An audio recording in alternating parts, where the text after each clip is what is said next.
ओम शांति। आज 31 जुलाई 2023 के साकार मधुर महावाक्य हैं। मीठे बच्चे, तुम बाप को याद करो। यही याद विश्व के लिए योगदान है। इसी से विश्व पावन बनेगा, बेड़ा पार हो जाएगा। प्रश्न है आज की मुरली का कि किन बच्चों की संभाल अंत समय में स्वयं बाप दादा करते हैं। क्या प्रश्न है बाबा का कि किन बच्चों की संभाल अंत समय में स्वयं बाप दादा करते हैं। उत्तर है इसका कि जो बच्चे बहुत समय से कांटों को फूल बनाने की सर्विस में तत्पर रहते हैं, बाप के पूरे पूरे मददगार हैं। ऐसे बच्चों के अंत समय में बाप स्वयं संभाल करते हैं। बाबा कहते हैं, मैं अपने मददगार बच्चों को वंडरफुल सीनरियाँ दिखलाकर खूब बहलाऊंगा। वह अंत में बहुत सुख देखेंगे, साक्षात्कार करते रहेंगे। सेकंड, कि जिन्हें एक बाप दूसरा ना कोई, यह पाठ पक्का है। ऐसे बच्चों को ही बाप की मदद मिलती है। गीत है आज की मुरली का, प्रीतम आन मिलो। ओम शांति। प्रीतम और प्रीतमाएँ, प्रीतम एक है और प्रीतमाएँ अनेक हैं। प्रीतमाएँ बुला रही हैं एक भगवान को, अनेक भक्त बुला रहे हैं। किस लिए? सुख के लिए। कन्या बुलाती हैं प्रीतम आन मिलो। किस लिए? सुख के लिए। सगाई होती है सुख के लिए, परंतु अब बच्चे जान गए हैं जबकि रावण राज्य है तो प्रीतम से कोई सुख मिल नहीं सकता। रावण राज्य में सुख हो ना सके। प्रीतमाएँ सब शोक वाटिका में हैं, तब तो बुलाती हैं। अशोक वाटिका में तो कोई बुलाते नहीं। कोई दुख व शोक नहीं तो बुलाएंगे क्यों? सुख में ही प्रीतम को याद करते हैं, फिर प्रीतम मिल जाता है तो आधा कल्प प्रीतमाएँ याद करने से छूट जाती हैं। अभी तुम जानते हो कि सबसे मीठा सबसे प्यारा प्रीतम है ही एक परमपिता परमात्मा, सबसे ऊंचा और सबसे श्रेष्ठ। यहाँ कोई मनुष्य अपने को श्रेष्ठ से श्रेष्ठ कह ना सके। भल कहते हैं ईश्वर सर्वव्यापी है, शिवोहम, परंतु एक दो से श्रेष्ठ तो होते ही हैं ना। साधु लोगों से तो ऊंच होते हैं, उनको और साधु लोग दंडवत प्रणाम करते हैं, परंतु सबसे ऊंच से ऊंच एक ही प्रीतम परमपिता परमात्मा गाया हुआ है। सब उनको याद करते हैं, जरूर सुख के लिए। जब बहुत सुख होता है तो बहुत प्रीतमाएँ याद करते हैं। अभी बच्चों को इतना सुख का दुख का अनुभव नहीं है। अर्जुन तो बहुत दुख आने वाला है। जिसको बुलाया जाता है वह आएंगे तो ज़रूर ना। तो बाप भी आते हैं। बाप का बनने से एक सेकंड में सुख का वर्षा मिल जाता है। बच्चों को निश्चय होना चाहिए कि हमने बाप की गोद ली है तो सेकंड में जीवन मुक्ति मिली है। बच्चा पैदा होता है तो गोद में आ जाता है, फिर निश्चय हो जाता है कि यह बारिश है, यह भी बेहद का बाप है। अब अच्छी रीति इनको पहचान लेते हैं। पहचान में कोई तकलीफ़ नहीं है। बच्चे बहुत हैं, गाया जाता है कि सन सोज फादर, तो किसको कहने की दरकार नहीं। ढेर के ढेर ब्रह्मा कुमार कुमारियाँ हैं। इतने ढेर बच्चे सिवाय ईश्वर के और किसको होते नहीं। श्री कृष्ण है दैवी गुणों वाला मनुष्य है। मनुष्य तो इतने बच्चे हो नहीं सकते, मनुष्य को तो इतने बच्चे हो नहीं सकते। तुम जानते हो हम शिव बाबा के बच्चे हैं। तुम कह सकते हो कोई भी मनुष्य को इतने बच्चे होते नहीं। कितने ब्रह्मा कुमार कुमारियाँ हैं। गायन तो है ना कि प्रजापिता ब्रह्मा का याद करते हैं त्रिकालदर्शी परमात्मा को, भगवान को ही इतने बच्चे हो सकते हैं। तो वह निराकार जब साकार में आए तब तो अडॉप्ट करें। शरीर ना हो तो गोद कैसे लें।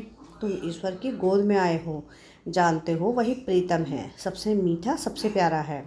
प्यार करने वाले को प्रीतम कहा जाता है। तुम जानते हो हमारा ऊंचे ते ऊंचा प्रीतम वह है जिससे हम प्रीतमाओं को स्वर्ग के सुख घनेरे मिलते हैं।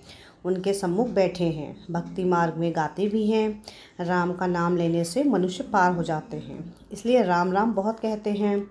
जैसे गंगा नदी को पतित पावनी समझते हैं, मनुष्य वहाँ जाकर पत्ते पर दीवा जलाते हैं। जैसे श्री कृष्ण को पत्ते पर सागर में अंगूठा चूसता हुआ दिखाते हैं, यह फिर दीवा जगाकर पत्ते पर रखते हैं। आत्मा भी दीपक है। मनुष्यों को तो पूरा ज्ञान नहीं है, उन्हों के लिए तो जैसे एक रस्म हो गई है। दीवा जगाकर कहते हैं आत्मा पार हो जाती है। परमपिता परमात्मा को तो खिवैया कहा जाता है, विषय सागर से पार ले जाते हैं। उन्होंने अक्षर सुनकर एक रस्म बना दी है। बाप आत्मा का दीवा जगाते हैं। यह सब निशानियां हैं। आत्मा को ही यह शरीर छोड़ जाना है, उस पार परमधाम में। तुम जानते हो आत्मा अज्ञान सागर से उस पार जा सकती है। खिवैया तो बाप ही है। गंगा जी को खिवैया अक्षर नहीं दिया जा सकता। खिवैया अथवा साजन तो साथ साथ चाहिए। कितनों को साथ में उस पार ले जाते हैं। भिन्न भिन्न नाम रख दिए हैं। बाकी बोट में व स्टीमर में बिठाए कोई ले नहीं जाते हैं। तुम बच्चे जानते हो कि कैसे याद की यात्रा में रहते हैं। इसमें कुछ मुंह से राम राम कहने की दरकार नहीं। मनुष्य तो कहते हैं राम राम कहो, समझते हैं हम यह नामदान करते हैं। बाप फिर दान देते हैं अविनाशी ज्ञान रत्नों का। कहते हैं मीठी मीठी लाडली आत्माएं मुझ बाप को याद करो। यही बाप की याद विश्व के लिए योगदान है। शिव बाबा को याद करो। वास्तव में राम भी परमपिता परमात्मा को कहते हैं, परंतु फिर रघुपति राघव राजा राम कह देते हैं। तुम बच्चों ने अब ड्रामा को जाना है। स्वर्ग से लेकर के तुमको सब मालूम है, कौन कौन आया है, कैसे फिर आएंगे। जो कुछ होता आया है वह सब ड्रामा में नूद है। यह भोग आदि लगाया जाता है, यह सब ड्रामा में नूद है। नई कोई बात नहीं। तुम साक्षी हो, देखते हो हर एक एक्टर है, जानते हैं वह अपना पार्ट बजाए वापस जाते हैं खुशी से। मनुष्य कहते हैं कि मरा तो स्वर्गवासी हुआ। तुम जानते हो कि हम स्वर्गवासी बनने के लिए पुरुषार्थ करते हैं। मनुष्य काशीवास करते हैं ना, गंगा जी के किनारे पर बैठते हैं। शिव का तो मंदिर है, शिव की याद में सदैव रहते हैं। गंगा की भी महिमा करते हैं, शिव की भी महिमा करते हैं। गंगा में कोई काशी कलवट नहीं खाते। बरोबर पतित पावन तो शिव है। यह भेद है, शिव का मंदिर है। आगे एक कुएं में शिव पर बलि चढ़ते थे। तुम बनारस वालों को अच्छी रीति ज्ञान दे सकते हो। बोलो, तुम यहाँ बैठे हो, गंगा का कंठा भी है, शिव का मंदिर भी है, फिर तुम शिव पर बलि क्यों चढ़ते हो? शिव पतित पावन है व गंगा वास्तव में पतित पावन तो शिव ही है। भगवान के पास ही बलि चढ़ते हैं। भगवान पर बलि थोड़ी ही चढ़ेंगे, यह तो हो नहीं सकता। ऐसे नहीं, हम भी भगवान तुम भी भगवान। भगवान पतित थोड़ी ही हो सकता है। जो गंगा स्नान करने जाते हैं, सर्वव्यापी के ज्ञान को तुम झट उड़ा सकते हो। पतित पावन शिव है, यह सिद्ध कर बताना है। बच्चों को पॉइंट दी जाती है समझाने लिए। काशी में समझाना सबसे सहज और अच्छा है। शिव का मंदिर है तो जरूर कभी आया है। शिव को हमेशा बाबा कहा जाता है। उनको अपना शरीर कभी मिलता नहीं। ऐसे तो शिव नाम बहुत बच्चों के हैं, अथवा श्री कृष्ण भी लाखों के नाम होंगे, परंतु वह श्री कृष्ण तो सतयुग में था ना। श्री कृष्ण के भक्त श्री कृष्ण की मूर्ति उठाए पूजा करेंगे, मनुष्य की तो नहीं करेंगे। तो सिद्ध होता है कि श्री कृष्ण सतयुग में था, मनुष्यों को पता नहीं है राधे कृष्ण कौन है, उन्होंने कब राजाई की। यह बाप बैठ समझाते हैं। तुम हो स्वदर्शन चक्रधारी। विष्णु के ऊपर यह स्वदर्शन चक्रधारी नाम कैसे पड़ा, क्या किया, यह तो कोई समझा नहीं सकते हैं। बाप तो है निराकार। विष्णु को इतने हथियार कहाँ से आए, कोई जानते नहीं। हम समझते हैं कि यह सब ड्रामा में नूद है। भक्ति मार्ग में भी जिन्होंने चित्र बनवाए हैं वही बनाएंगे। सब बना बनाया खेल है। आधा कल्प भक्ति आधा कल्प ज्ञान मार्ग चलता है। इन बातों को तुम जानते हो, तुमको ही मज़ा आता होगा। जो सच्ची सच्ची प्रीतमाएँ हैं वह प्रीतम तो झूठा है। झूठी और सच्ची चीज़ में फ़र्क होता है ना। झूठा प्रीतम और सच्चा प्रीतम। पत्नी पति को प्यारा कहती है ना। अभी तुम जानते हो कि हम प्रीतमाओं को कैसा मीठा प्रीतम मिला है। उनको प्रीतम भी कहते हैं तो बाप भी कहते हैं। बाप का भी प्यार होता है। बाप से फिर भी वर्षा मिलता है, प्रीतम से प्रीतमाओं को कोई वर्षा नहीं मिलता। अपने को प्रीतमा समझने से भी बच्चे समझने से वर्षा की टेस्ट आती है। शिव को हमेशा बाबा कहते हैं। शिव बाबा को शिवपति कभी नहीं कहेंगे। अभी तुमको कोई शिव का नाम नहीं जपना है, सिर्फ बाबा को याद करो। बच्चे आते हैं तो पूछा जाता है कब ईश्वर के बने। बच्चा जब तक ना बने तब तक वर्षा मिल ना सके। माता पिता है तो सम्मुख मिलना है। निश्चय किया मिले नहीं और मर गया तो वर्षा नहीं मिल सकता। ऐसे बहुत है जो वर्षा नहीं पाते हैं, प्रजा में चले जाते हैं। बाप कहते हैं निश्चय हो गया है कि यह वही माता पिता हैं तो सम्मुख आना पड़े, फिर सर्विस कर आप समान बनाना पड़े। प्रजा बनानी है और फिर अपना वारिस भी बनाना है। घर बैठे तो नहीं होगा, मेहनत करनी है। इन बातों पर बच्चे विचार सागर मंथन नहीं करते। श्री कृष्ण लीला मशहूर है। लीला तो सतयुग में होती है, यहाँ थोड़ी ही हो सकती है। यह तो कॉपी करते रहते हैं। स्वर्ग में क्या क्या होगा, कैसे महल होंगे, यह तो बच्चे महसूस कर सकते हैं। वहाँ की तो बात मत पूछो, मुख मुख पानी होता है। बाप सुख ही देते हैं, दुख के लिए बाप का आह्वान थोड़ी ही करते हैं। दुनिया में बड़ा दुख है। एक घर में अगर बहू छठेली आ जाती है तो घर को डामाडोल कर देती है। ऐसे बहुत घर बाबा के देखे हुए हैं। अभी समय बहुत थोड़ा है, बाप के बनो तब बाबा मदद दे। वारिस ही नहीं बनते तो वर्षा देने वाले की मदद कैसे मिले। बाप कहते हैं डरो मत, साहूकार लोग तो डरते हैं, यह बाप तो दाता है। भक्ति मार्ग में भी तुम मेरे अर्थ गरीबों को देते थे उस अनुसार जन्म मिलता था। अब डायरेक्ट कहता हूँ हमारा बनो तो तुमको राज्य भाग दूंगा। शिव बाबा को तो कुछ मकान आदि बनाना नहीं है। तुमसे पूछते हैं जबकि सब खल्लास हो जाना है तो फिर यह मकान आदि क्यों बनाते हो। अरे तब रहें कहाँ, पिछाड़ी में भी आकर बच्चों को रहना है। तुम पिछाड़ी में बहुत सीनरियाँ देखेंगे, बहुत खुशी में रहेंगे। जितना नज़दीक समय आ जाएगा बाबा द्वारा बहुत साक्षात्कार होते रहेंगे। जो मददगार हो जाएंगे वह पिछाड़ी में बहुत सुख देखेंगे, दुख के समय बहुत सुख देखेंगे। वह वंडरफुल सुख है। पाकिस्तान में भी तुम मौज में बैठे थे। बैकुंठ में कैसे स्वयंवर होते हैं, लक्ष्मी नारायण का कैसे राज्य चलता है, सब बाबा साक्षात्कार कराते थे। तुम बहुत देखेंगे। अगर शिव बाबा की मत पर कांटों को फूल बनाने में मदद करते रहेंगे तो कहा जाता है हिम्मतें मर्दा मददते खुदा।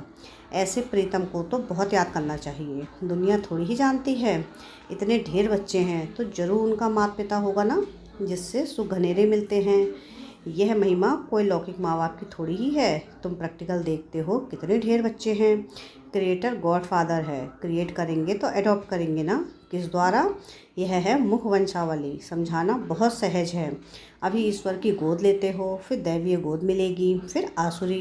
यह ईश्वरीय गोद से हम शांतिधाम सुखधाम जाते हैं, आसुरी गोद से दुखधाम जाते हैं। यह मंत्र याद कर लो। बांधेलिया गोपिकाएं पुकारती हैं तो उन्हों के लिए कोई ना कोई प्रयत्न करना पड़ता है।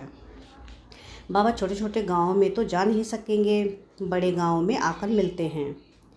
जाना तो पड़ता ही है। समझाया जाता है कि बलिहार भी कैसे जाना है। राजा जनक बलि चढ़ा, फिर कहा गया अब ट्रस्टी हो संभालो। रचना की पालना तो तुमको जरूर करनी है। तुम अपने को आत्मा ट्रस्टी समझो। माया रावण दुख देने वाली है, इसलिए रावण का कोई मंदिर नहीं है, बाकी बुत बना देते हैं। रावण ने तो बहुत दुख दिया है, जितना दुख दिया है उतना ही वर्ष वर्ष उनको जलाते रहते हैं। शिव बाबा ने सुख दिया है तो उनका मंदिर बड़ा आलीशान है। रावण दुख देने वाले का मंदिर हो ही नहीं सकता, उसको तो ख़त्म कर देते हैं। जो कुछ देखने में ही नहीं आता है, शिव बाबा का मंदिर तो देखने में आता है। कितनी पूजा होती है, वास्तव में एवर पूज्य है ही एक शिव बाबा, दूसरा ना कोई। तुम फिर पूज्य से पुजारी बनते हो। अच्छा, मीठे मीठे सिकलधे बच्चों प्रति माता पिता बाप दादा का याद प्यार और गुड मॉर्निंग। रूहानी बाप की रूहानी बच्चों को नमस्ते। हम रूहानी बच्चों की रूहानी बाप दादा को याद प्यार गुड मॉर्निंग और नमस्ते। शुक्रिया प्यारे बाबा, शुक्रिया। धारणा के लिए मुख्य सार है। सार की पहली पॉइंट है कि बाप की याद में रहना है और सबको याद दिलाना है। यही दान करते रहना है, बाप पर बलि चढ़कर, फिर ट्रस्टी हो संभालना है। सेकंड पॉइंट है कि साक्षी हो, हर एक एक्टर का पार्ट देखना है। हम पार्ट पूरा कर खुशी से वापस जा रहे हैं, इस स्मृति में सदा रहना है। वरदान है आज की मुरली का कि सदा बाप समान बन, अपने संपन्न स्वरूप द्वारा सर्व को वरदान देने वाले वरदानी मूर्त भव। भारत में विशेष देवियों को वरदानी के रूप में याद करते हैं, लेकिन ऐसे वरदानी मूर्त वही बनते हैं जो बाप के समान और समीप रहने वाले हों। अगर कभी बाप समान और कभी बाप समान नहीं, लेकिन स्वयं के पुरुषार्थी हैं तो वरदानी नहीं बन सकते, क्योंकि बाप पुरुषार्थ नहीं करता, वो सदा संपन्न स्वरूप में है। तो जब समान अर्थात संपन्न स्वरूप में रहो तब कहेंगे वरदानी मूर्त। स्लोगन है आज की मुरली का कि याद की तीव्र दौड़ी लगाओ तो बाप के गले का हार विजयी मड़के बन जाएंगे। क्या है स्लोगन आज का कि याद की तीव्र दौड़ी लगाओ तो बाप के गले का हार विजयी मड़के बन जाएंगे। अच्छा, ओम शांति।